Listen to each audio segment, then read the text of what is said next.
매일 성경 묵상을 돕는 해설 가이드입니다. 안녕하세요. 묵상 코치입니다. 함께 읽고 나눈 말씀은 아가서 6장 4절에서 13절까지 말씀입니다. 부부간의 위기를 회복한 직후에는 상대의 사랑과 장점을 기억하여 이전 관계보다 더 단단한 관계가 되도록 힘써야 합니다. 오늘 본문에서 남편을 찾아 헤매던 아내가 드디어 남편을 만났고 그도 여전히 자기를 사랑하고 있음을 알게 됩니다. 남편의 그간의 결혼 생활을 통해 아내의 육체적 아름다움뿐 아니라 타인들에게도 칭찬을 받는 그녀의 특별함을 발견했다 말해줍니다. 4절에서 10절은 아내에 대한 남편의 친송입니다. 아내의 아름다움에 대한 묘사는 첫날 밤에 아내에게 했던 말과 대부분 같아서 그날의 열정과 사랑을 상기시킵니다. 다만 여기에서는 얼굴에 대한 육체적 묘사만 집중하여 칭찬이 상대적으로 짧아졌습니다. 이는 남편의 사랑이 줄어서가 아니라 아내의 다른 면모에 대한 찬양이 덧붙여졌기 때문입니다. 남자는 여자의 아름다움을 표현하면서 동물과 식물만이 아니라 건물이나 군사적 의미도 이용합니다. 여자의 전체적 아름다움과 당담함은 디르샤나 예루살렘과 같이 윤곽과 짜임새가 수려한 도성에 비유됩니다. 또한 그녀의 자태는 군대의 행진에 독보적으로 높이 들린 깃발처럼 장엄하여 사람들의 놀라움과 감탄을 자아냅니다. 구체적으로 남편의 매력을 사로잡는 것은 아내의 눈입니다. 남자는 신혼 첫날 밤에 이미 신부의 눈짓 한 번에 매혹되었다고 고백했습니다. 아내에게 눈을 다른 데로 돌리라고까지 요청할 만큼 아내의 눈길이 강력합니다. 그 외에 길라산에서 뛰어내려오는 염소떼 같은 까만 머리카락, 목욕하고 나온 암양떼 같은 이빨, 석류가 벌어진 듯 붉은 뺨에 대한 묘사는 첫날 밤에 했던 묘사와 거의 같습니다. 신혼 때나 결혼 후 위기를 겪고 난 후에나 남편의 눈에는 아내가 한결같이 아름답습니다. 아내의 아름다움을 이미 알고 있던 남편이지만 그는 결혼을 통해 아내의 다른 면에서 아름다움을 발견하게 되었습니다. 남자는 처음부터 다른 이의 관심과 흠모의 대상이었습니다. 그러나 여자는 그와 달리 자신의 눈에조차 포도원에서 일하느라 얼굴이 까맣게 그을린 여자, 골짜기에 핀 평범한 백합화였으며 오빠들의 학대와 간섭을 받던 여자, 파수꾼들에게 미친 여자와 같은 취급을 받던 자였습니다. 그러나 예루살렘 도성에 사는 여자들과 비교되는 용모와 처지에 있던 이 여자는 그녀들에게 사랑에 대한 조언을 주는 지혜로운 여인의 역할을 해주었습니다. 여자는 이들을 포함한 일반 여자들에게서 복된 여자라 칭함을 받았습니다. 또한 솔로몬의 궁에 거하는 많은 왕비와 후궁에게서까지 칭찬을 받게 되었습니다. 이 여자와 사랑에 빠진 남자는 줄곧 그녀를 여인 중에 가장 아름다운 여자이자 가시나무 같은 여자 중 출중하게 핀 백합화로 여겨왔습니다. 그러나 결혼 후에는 그녀의 육체적 아름다움뿐 아니라 이와 같은 다른 훌륭한 면모를 발견하게 되었습니다.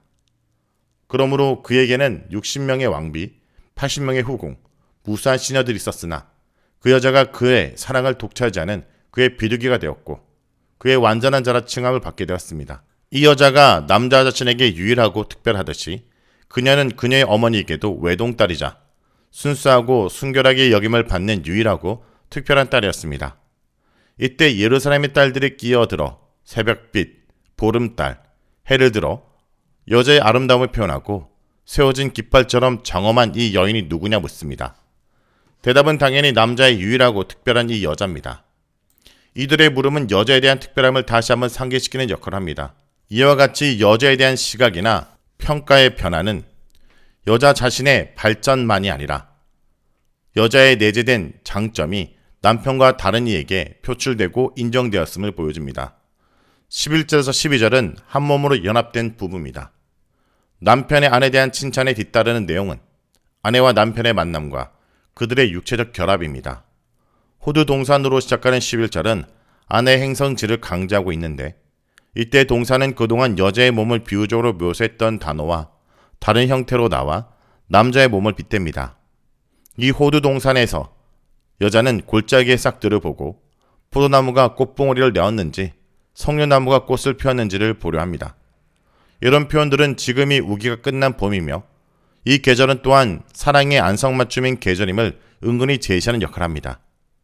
결혼 전 남자의 구애가 있을 때도 남자는 꽃 피고 새가 노래하며 가을나무의 꽃봉오리가 맺히는 계절이 왔다면서 같은 암시를 했습니다. 지금 시간도 많이 흘렀고 연애하던 남녀는 부부가 되어 살아오고 있습니다. 이들은 어그러진 관계를 다시 잡고 그들의 사랑의 결합을 통하여 서로의 사랑을 견고하게 다지고 있습니다. 한편 12절은 11절과 연결해 본다면 여자는 자기도 모르는 새에 어디론가 이르게 되었다는 의미입니다. 여기서 내 귀한 백성의 수레 가운데 라는 말의 정확한 의미는 알 수 없으나 11절이 여자가 남자와의 결합을 열망하며 정원에 간 내용이므로 12절의 뜻은 여자가 정원에 있었는데 자기도 인지하지 못한 새에 자신이 존귀한 자인 남편과 함께 마차를 타고 있음을 발견했다는 의미로 볼 수 있습니다. 남자가 여자에게 존귀한 자로 칭함받듯 여자도 남자에게 존귀한 자로 불리게 됩니다. 성도 여러분, 상대방이 얼마나 의미 있는 존재인지 깨달을 때 관계 회복이 가능합니다.